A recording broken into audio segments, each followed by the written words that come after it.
let's talk about those golden handcuffs. And you're like, I don't know what the hell she's talking about. Maybe she's into some weird stuff. So what I'm talking about is everybody that is homeowners that are locked into their 2, 3, 4%, 5% mortgage, right?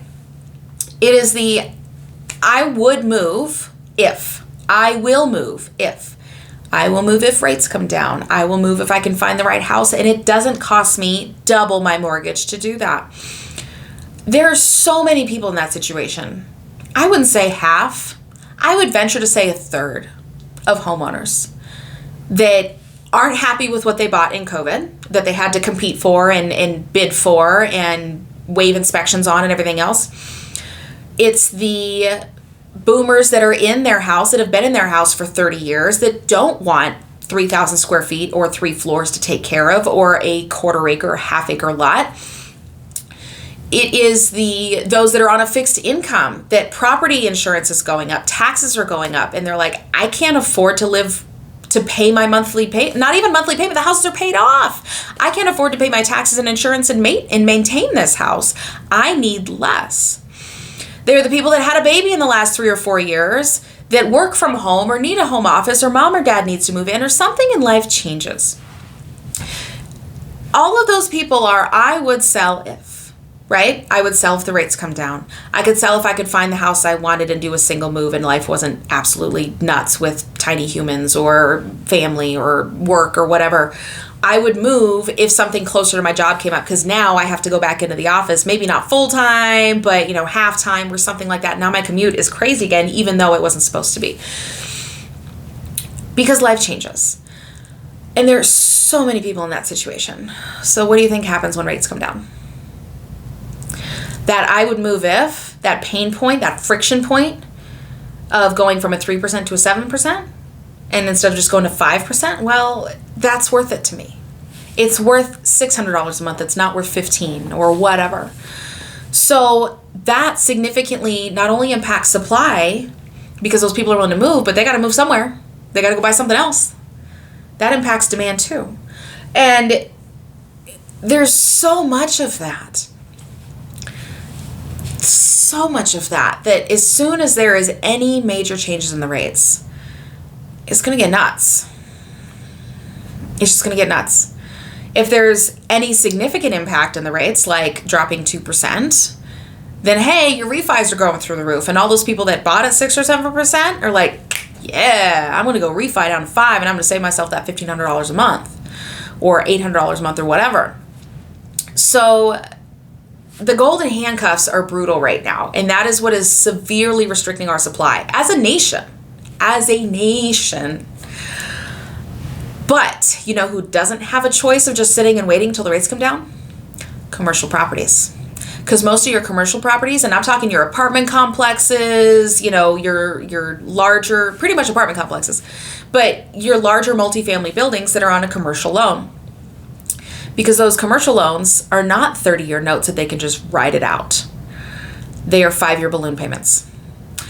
And that means that every 5 years, they have to either sell the building or refinance it. They have to have, unless they have the cash to pay it off, which most of them don't, because you're talking like, $3, $5, $10 million projects and things like that.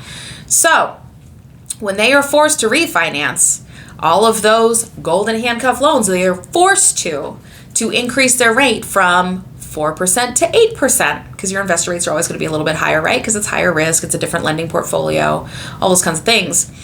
What do you think is going to happen to your rent? Just throwing it out there, guys. A lot of people, I have a ton of clients. I have so many people, and most of them I get off the fence. I have a couple that are just like, nope, they're going to bury their head in the sand and keep paying the increase in rent. But rent's going up anywhere from 15% to 30% in the last couple of years. Not annually, but just over the last 2 years.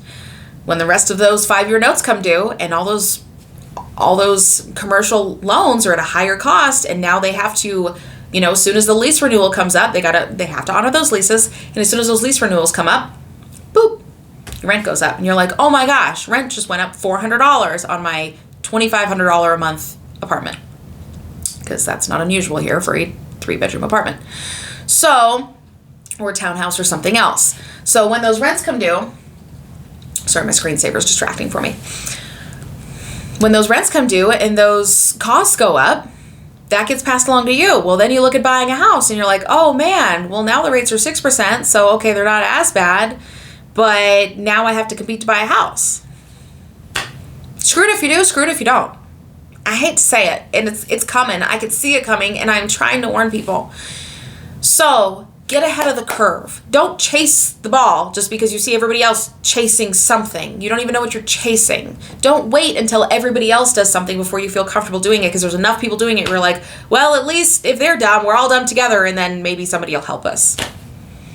You got to be willing to take some risks. If I had more money, I would buy another house, because you know what? I bought one a year ago at 6 and change, and you know what? I couldn't buy that house now at 6 and change. It would cost me probably 8%, 8.5% maybe, as an investor. So just throwing it out there, those golden handcuffs, at some point when there is some sort of relief, either life will change enough where it is not worth sticking with it, or the rates will start to come down because there are other recession indicators in the market.